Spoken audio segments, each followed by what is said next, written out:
Wangapi wanasema Katambi, wewe pumzika tuacha bwana. Hii kazi imekuwa ngumu kwa miaka 5. Mama zangu wangapi wanasema Katambi bwana, ikifika wakati wewe nyosha chukua fomu na sisi tuko. Mama zangu wangapi wanasema kurusha mkono chini, labda waandishi hawajaona vizuri. Inawezekana haukusikia vizuri. Aliyesikia vizuri mama zangu kwamba ukifika muda mnanishauri mimi mtoto wenu mawili kwamba Katambi, hebu sasa kaa pembeni na wewe walau wote kitano. Kwa sababu kazi hii miaka 5 ilikuwa ngumu sana kwako. Lakini pia wa pili kwamba Katambi, sasa wewe chukua fomu, sisi tuko nyuma yako wazazi wako. Wakati wanasema Katambi achukue fomu agombee na Mama Samia. Wakati wanasema Katambi awe na Nchimbi. Wakati wanasema Katambi arudi tena. Wanawake kweli mtawawa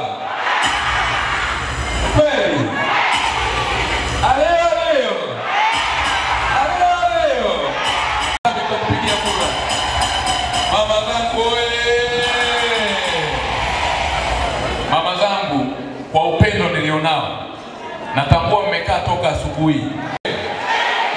Shinyanga hii kwenye soko pale bilioni 1.8 na masoko mengine ya milioni 500, 600, vivuko vilivyokuwa sugu toka uhuru tumejenga. Tumefanya Shinyanga hii.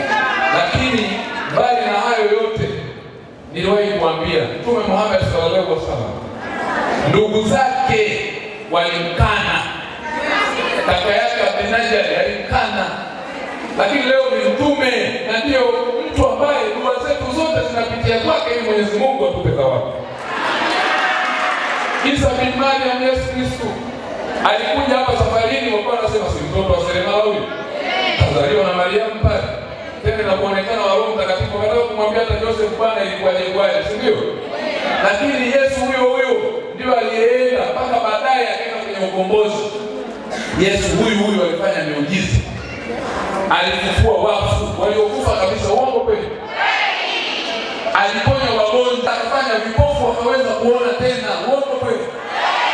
Yesu huyo kama alivyofanya Mtume Muhammad sallallahu alaihi wasallam alitenda mambo mema. Hata wale waliokuwa na njaa alijitahidi, vipande 5 vya mkate akavigeuza akalisha watu 5,000, uongo kweli? Yesu huyo alienda akabadilisha hata wale maaskari wa nani walipokuja pale, yeye alitoa neno tu na maaskari wakaangamia, uongo kweli? Yesu huyo alibadilisha maji yakawa divai, uongo kweli? Alifanya kila miujiza kwa manufaa ya watu, uongo kweli?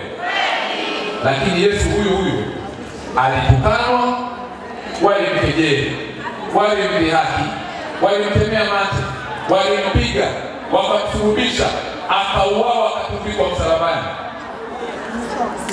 Lakini watu waliotundikwa msalabani ndio wale waliowafanyia wema wote waliosema. Wagonjwa walifufuliwa, wasioona waliweza kuona tena, wasiokuwa na chakula aliwalisha, wasiokuwa na nguo aliwavika haki. Alipambana na utawala uliokuwa dhalimu, lakini walimtundika msalabani, uongo kweli? Kwa hiyo hata nyinyi mama zangu, ukisikia mtu anamsema Katambi, mimi sio Yesu, wala sifanani, wala siwezi kufungua kidamu cha kitabu. Lakini inawezekana daraja halikuwepo. Mimi huyu mbaya ndio niliweka daraja na ndugu zangu wakina Mama Samia. Mimi huyu mbaya ndio tuleta vituo vya afya na zahanati. Mimi huyu ndio nimetengeneza mabarabara pamoja na wenzangu waheshimiwa madiwani, si ndio?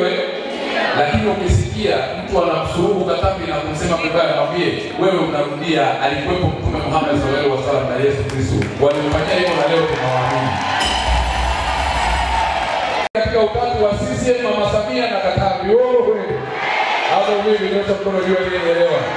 Wangapi wamenielewa? CCM wewe. Basi hilo lilikuwa ni chagizo.